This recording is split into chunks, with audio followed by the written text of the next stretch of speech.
Iran और America की समंदर में भिड़ंत शुरू हो गई है। अमेरिका ने इल्जाम लगाया है कि ईरान ने अपना शाहे drone USS Abraham Lincoln aircraft carrier की तरफ भेजा। अमेरिका को खतरा महसूस हुआ तो उसने मार गिराया ड्रोन को। ईरान कह रहा है कि उसका एक ड्रोन गायब हुआ, लेकिन कैसे हुआ, कब हुआ, इसकी उसको जानकारी नहीं। समंदर में दोनों देशों के बीच ये इकलौती भिड़ंत वैसे नहीं थी। अमेरिका ने इल्जाम लगाया है कि उनका एक ऑयल टैंकर रास्ते से गुजर रहा था। रेवोल्यूशनरी गार्ड कोर जो ईरान में है, उनकी नावें आईं। उन लोगों ने जहाज पर चढ़ने की कोशिश की, टैंकर का इंजन भी बंद करवाने को कहा। आसमान में उनके साथ एक ड्रोन भी चल रहा था, जैसे तैसे बचकर आए। ईरान ने ये बात कबूल तो की है कि समंदर में एक जहाज को रोका गया था, लेकिन ईरान का कहना है कि वो उनकी सीमा के अंदर आ गया था बिना सूचना के, इसलिए वार्निंग देकर छोड़ा गया। एक ही कहानी के दो वर्जन आ रहे हैं और ये आएंगे भी, क्योंकि लड़ाई बहुत बड़ी है, स्टेक्स बहुत बड़े हैं, तो इस तरह की बातें ऐसे में आम होती हैं। आज लड़ाइयाँ सिर्फ हथियार से नहीं लड़ी जाती हैं, नैरेटिव वॉर भी देशों को जीत हासिल करने में मदद करता है। इसलिए दोनों देश इन घटनाओं में मासूम बनने और दिखने की कोशिश कर रहे हैं कि अग्रसर सामने वाला है, शुरुआत हमने नहीं की। तथ्य यह है कि अमेरिका ने ईरान की घेराबंदी शुरू की है, न कि ईरान ने लड़ाई के लिए अमेरिका को उकसाया है। जून 2025 में भी ईरान ने जंग से इनकार किया था, बातचीत पर जोर दिया था। ऐसा ईरान अपनी इच्छा से नहीं कर रहा था, या इसलिए नहीं क्योंकि वो बहुत शांतिप्रिय है। ईरान के पास लड़ने की उतनी सलाहियत ही नहीं है कि अमेरिका को वो हरा सके, इसलिए वो ऐसी जंग में सीधे उतरना नहीं चाहता। खैर, एक तरफ तनाव बढ़ रहा है तो एक तरफ बातचीत की चर्चा भी है। खबर है कि 6 फरवरी को दोनों देश बैठकर बात करेंगे। ट्रंप ने हरी झंडी इसे दिखा दी है। एक और खबर है कि इस मीटिंग में बहुत से रीजनल प्लेयर शामिल हो सकते हैं, विशेष रूप से खाड़ी देश, क्योंकि खामेनेई कह चुके हैं कि इस बार जंग हुई तो जंग रीजनल वॉर में तब्दील होगी, एक ही मोर्चे पे नहीं रहेगी। बातचीत का दरवाजा खुल तो गया, लेकिन अभी भी दोनों पक्षों की उंगलियां ट्रिगर पर हैं। इसलिए आज के शो में जानेंगे कि ईरान अमेरिका समंदर में क्यों भिड़ लिए, बातचीत में ट्रंप और खामेनेई की मांगे क्या क्या हो सकती हैं, और इस विवाद में कुर्दों की क्या भूमिका है। नमस्कार, स्वीकार कीजिए निखिल का आप खबर गांव का डेली इंटरनेशनल बुलेटिन राजदूत देख रहे हैं।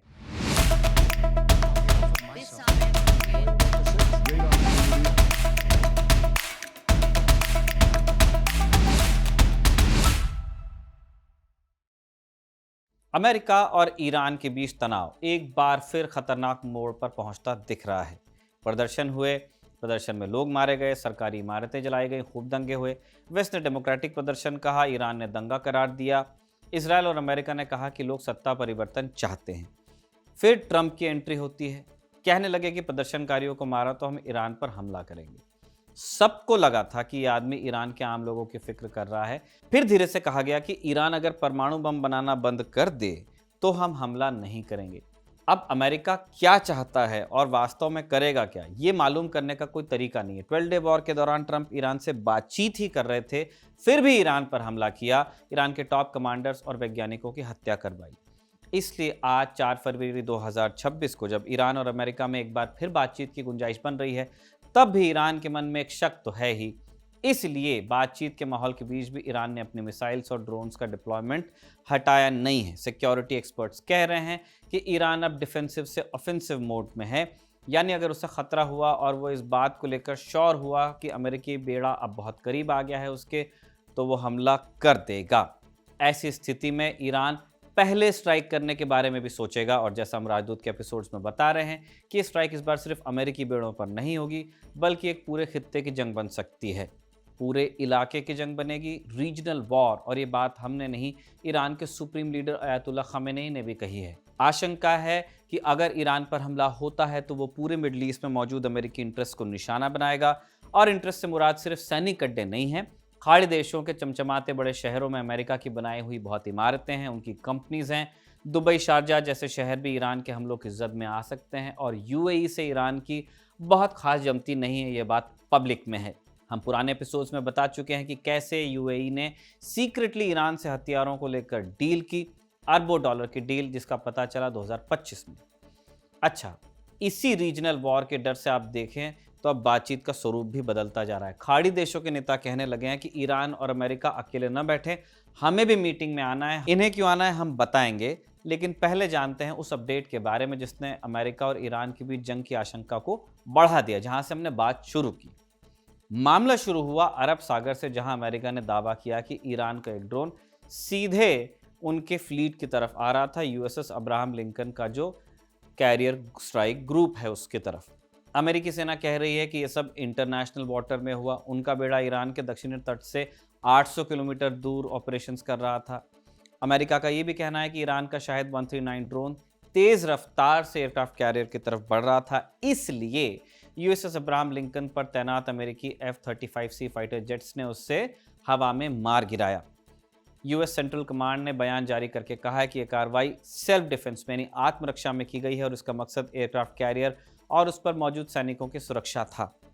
अमेरिका ने इस घटना को बहुत गंभीर बताया क्योंकि ये सिर्फ धातु का ढांचा नहीं है, इसमें करोड़ों डॉलर के उपकरण हैं, साथ में हजारों नौसैनिक तैनात रहते हैं। एक कैरियर पे 5000 होते हैं नौसैनिक, और अगर उसके पूरी फ्लीट की बात की जाए जो स्ट्राइक ग्रुप होता है तो 7000 प्लस नौसैनिक होते हैं। तो चलता फिरता एक शहर ही हो गया।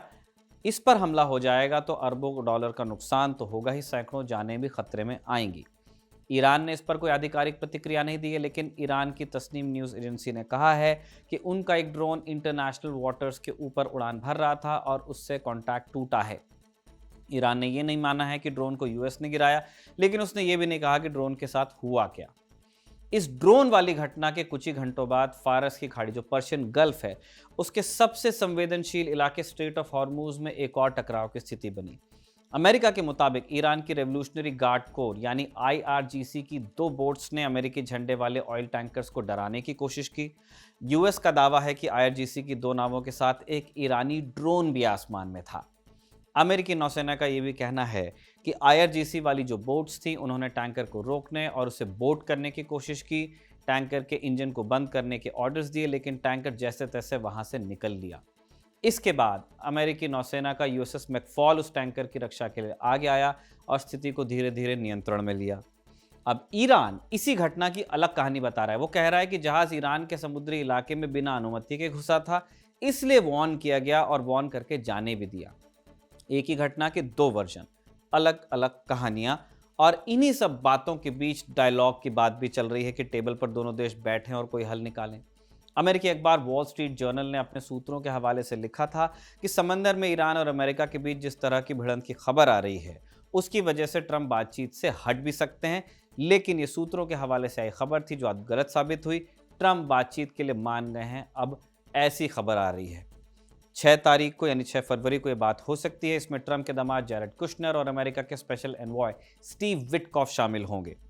ट्रंप की स्ट्रेटेजी ये है कि एक तरफ से घेराबंदी कर ईरान पर दबाव बनाया जाए और दूसरी तरफ से टेबल पर बातचीत भी हो।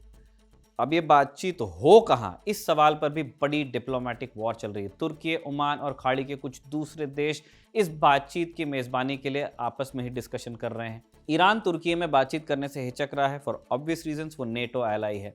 ईरान चाहता है ओमान में बात हो और इसके हैं कई कारण। ओमान लंबे समय से अमेरिका और ईरान के बीच ट्रैक 2 वाली बातचीत करवाता आया है। 2015 की न्यूक्लियर डील से पहले भी ओमान ने दोनों देशों के बीच में बातचीत करवाई थी।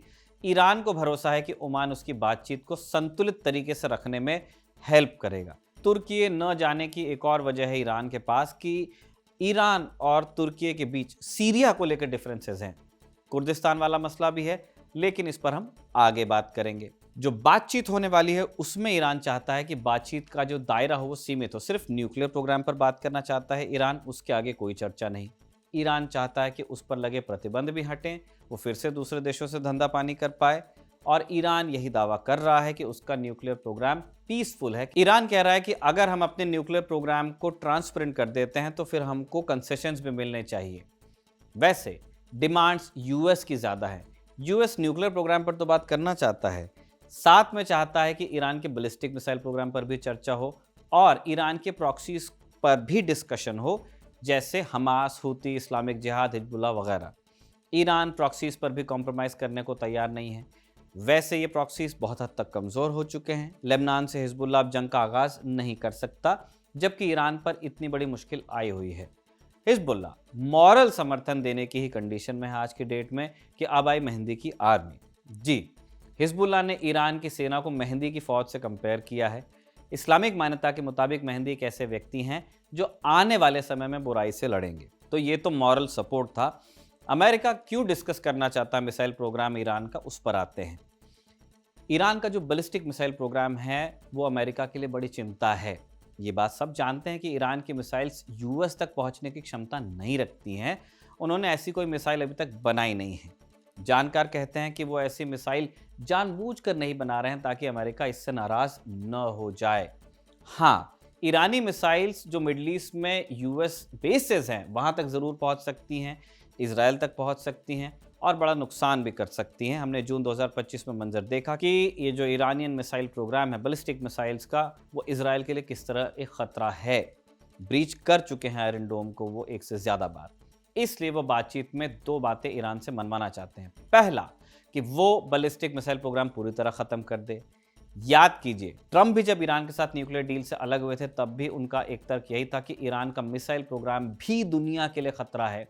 दुनिया से मुराद इसराइल होगी ट्रंप की। तो दूसरी बात जो इसराइल मनवाना चाहता है वो ये है कि ईरान यूरेनियम एनरिचमेंट को जीरो करे। जानकार कहते हैं कि ईरान अपने मिसाइल प्रोग्राम पर शायद ही कॉम्प्रोमाइज करेगा क्योंकि वही उसकी सिक्योरिटी की गारंटी है। उसके पास अभी तो परमाणु बम है नहीं। जिनके पास परमाणु बम नहीं होता है और तेल होता है वो अमेरिका की जद में कभी भी आ जाते हैं, खासकर अगर आप अमेरिकी नीतियों के खिलाफ बोलते हो।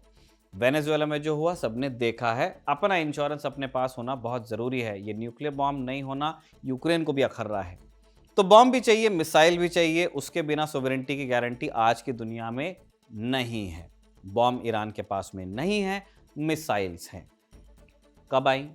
इस्लामिक क्रांति से पहले ईरान के पास इतनी एडवांस मिसाइल्स होती नहीं थी। कुछ उन्होंने यूएस से इंपोर्ट किया था। जब इस्लामिक क्रांति हो गई, यूएस से दुश्मनी हो गई और दूसरे दुश्मन बढ़ गए, फिर 80s में सद्दाम हुसैन के साथ लड़ाई भी हो गई, तो इराक की आर्मी सद्दाम के दौर में चूंकि बहुत मजबूत थी तो ईरान को एक बड़ा रूड शॉक लगा। लड़ाई का नतीजा नहीं निकला, ना इराक जीता ना ईरान, लेकिन ईरान का नुकसान बहुत हुआ। तेहरान को बॉम्ब किया जाता था रेगुलरली। नुकसान इराक का भी हुआ, लेकिन ईरान ने उसी अनुभव के आधार पर अपना मिसाइल प्रोग्राम फिर आगे बढ़ाया। अमेरिका और ईरान के बीच बढ़े तनाव में एक और संवेदनशील मुद्दा अक्सर चर्चा में आ जाता है, वो है कुर्द फैक्टर। उस पर भी बात कर लेते हैं। ईरान में भी कुर्द हैं, तुर्की में भी हैं, सीरिया में भी हैं और इराक में तो इनका एक अलग राज्य है, सेमी ऑटोनमस, यानी ये इराक का ही हिस्सा है लेकिन उसे ज़्यादा अधिकार मिले हैं। वहाँ कुर्दों की सरकार है जो इराक की सरकार का सम्मान करती है, संविधान के मुताबिक काम करती है। पर यहाँ कई ऐसे रेडिकल कुर्द ग्रुप्स हैं जो ये कहते हैं कि हमारे मुल्क का चौथा हिस्सा है। उनका मंसूबा क्या है? मकसद कि एक दिन हम सीरिया, तुर्की और ईरान के साथ मिलकर अपना देश बना लेंगे। तो इराक में ये वाले नॉइजी कुर्द हैं। इन सभी देशों में कुर्दों के साथ दमन होता है, ये भी फैक्ट है। ईरान में भी होता है। और जब एक पूरे के पूरे समुदाय के साथ जुल्म किया जाता है तो एक समय के बाद वहां से भी प्रतिरोध के स्वर उठते हैं। वैसे भी कुर्द अपने लिए अलग देश की मांग कर ही रहे हैं। यही ईरान के लिए काफ़ी है और वो बिना सोचे समझे कुर्दों पर इल्ज़ाम लगा देता है कि वो इसराइल के साथ कोलैब करते हैं, अमेरिका से पैसा लेते हैं, दोनों के लिए जासूसी करते हैं। अभी भी जब ईरान में प्रोटेस्ट हुए तब भी ईरान ने यही दावा कर दिया कि हज़ारों कुर्द लोगों को इराक से बुलवाया गया ताकि दंगा भड़के। हालांकि इस बात का कोई एविडेंस ईरान ने पेश नहीं किया। अच्छा, ईरान में कुर्दों का एक अलग ही इतिहास है। 1946 में दूसरे विश्व युद्ध के बाद ईरान के उत्तर पश्चिमी इलाके में कुर्द नेताओं ने अपना एक अलग देश बना दिया था, महाबाद रिपब्लिक नाम से। इसमें सोवियत यूनियन ने कुर्दों का साथ दिया क्योंकि उस समय ईरान में थी शाह की सरकार जिसे अमेरिका का समर्थन मिला हुआ था। अब ये जो महाबाद रिपब्लिक था बहुत कम समय तक चल पाया, करीब 1 साल, और उसके बाद अमेरिका की मदद से ईरानी फौज ने इसे कुचल दिया। सोचिए, जिन कुर्दों के अधिकारों की बात आज पश्चिम करता है उनका ही राज एक समय खत्म करने में यूएस ने मदद की थी। तो ईरान के अंदर कुर्दों का स्टेट ऐसा खत्म हुआ, लेकिन वो सपना तो नहीं मरा। इसलिए आप सुनते होंगे कि कुर्दिस्तान वर्कर्स पार्टी पीकेके ने भले ही हथियार डाल दी हों, लेकिन उनकी तहरीक आज भी जारी है अपना अलग देश बनाने की तुर्की में। राष्ट्रवादी आंदोलन किसी एक संगठन के खत्म हो जाने से नहीं मरते हैं और वो विचारधारा पे चलते हैं जिसको आप बंदूक से मार नहीं सकते। इसलिए अब भी ऐसे कई संगठन उस इलाके में हैं जो कुर्दिस्तान बनाने के लिए कोशिश में लगे हैं। 2003 में जब अमेरिका ने इराक पर हमला किया तब वहां कुर्द नेताओं को फलने फूलने का मौका मिल गया क्योंकि सद्दाम कमजोर हुए। 2005 में उन्होंने संविधान में ये बात मनवा ली कि इराक वाले कुर्दिस्तान राज्य को सेमी ऑटोनोमस बनाया जाएगा। इससे यहाँ के कुर्द मजबूत हुए, कई संगठन यहाँ पनपे। इन्हीं पर इल्ज़ाम लगता है कि वो इसराइल के साथ काम कर रहे हैं ताकि ईरान कमज़ोर हो। अब ये पूरा कॉन्टेक्स्ट हमने इसलिए दिया क्योंकि कुछ जानकार कुर्दों का आने वाले वक्त में अहम रोल मानते हैं। उनका मानना है कि जब अमेरिका इजराइल दोनों मिलकर ईरान पर हमला करेंगे तो यही कुर्द ग्रुप्स ईरान में एक्टिव होंगे और फिर से अराजकता होगी ताकि इस्लामिक रिजीम कमज़ोर हो। हालांकि इराक या इराकी कुर्दिस्तान की सरकार भी ईरान से सीधे तो उलझना नहीं चाहती है, वो अपनी प्रॉब्लम से भी परेशान चल रहे हैं। तो यहाँ तक हमने आपसे ईरान की बात की। आने वाले जो अपडेट्स होंगे वो भी आप राजदूत में देखेंगे। अब कुछ अपडेट्स आपको हिंदुस्तान और अमेरिका के बीच हुई ट्रेड डील से देते हैं। 3 फरवरी के राजदूत में हमने आपको ट्रंप के दावों के बारे में बताया और ये भी बताया था कि इस डील को लेकर किस तरह के सवाल हैं। आज राज्यसभा में कॉमर्स मिनिस्टर पीयूष गोयल ने इस डील से जुड़ी कुछ जानकारी दी है। पहली ज़रूरी बात उन्होंने ये कही कि इस डील की कागजी कार्रवाई अभी चल रही है, जल्दी पूरी हो जाएगी, यानी इस डील की जानकारी आने वाले समय में मिलेगी और उसी से क्लैरिटी की उम्मीद की जानी चाहिए। इसके बाद पीयूष गोयल ने यह भी कहा कि 2 फरवरी को प्रधानमंत्री मोदी और राष्ट्रपति ट्रंप की फ़ोन पर बात हुई और यहीं दोनों नेताओं ने डील की बात पक्की की। प्रधानमंत्री ने 140 करोड़ भारतीयों के हित को ध्यान में रखते हुए ही डील की है। वाणिज्य मंत्री ने यह भी कहा कि इस डील में एग्रीकल्चर और डेयरी सेक्टर के साथ समझौता नहीं किया गया है। ट्रंप ने अपने ट्रूथ सोशल के पोस्ट में जबकि लिखा था कि भारत अमेरिका से एग्रीकल्चरल प्रोडक्ट्स खरीदेगा। ट्रंप का एक दावा यह भी था कि $500 बिलियन का अमेरिकी सामान हिंदुस्तान आएगा। अब इसकी कोई टाइमलाइन नहीं बताई गई थी कि कब तक लेना होगा। आज इंडियन एक्सप्रेस ने जानकारी दी कि भारत हर साल $100 बिलियन का अमेरिकी सामान खरीदेगा। ऐसी बात हुई है अगले 5 साल तक। इसके अलावा वाणिज्य मंत्री ने यह भी कहा है कि भारत विकास की राह पर है। हमें परमाणु ऊर्जा, डेटा सेंटर टेक्नोलॉजी और एनर्जी, इन सब ज़रूरतों का ध्यान रखना है। अमेरिका इसमें अग्रणी है, इसलिए हमने डील की। इस डील से विकसित भारत और आत्मनिर्भर भारत का सपना ही साकार होगा। इन्हीं जानकारियों के साथ राजदूत समाप्त होता है। इसे साजिद ने लिखा और इरशाद ने रिकॉर्ड किया। आप देखते रहिए खबरगांव।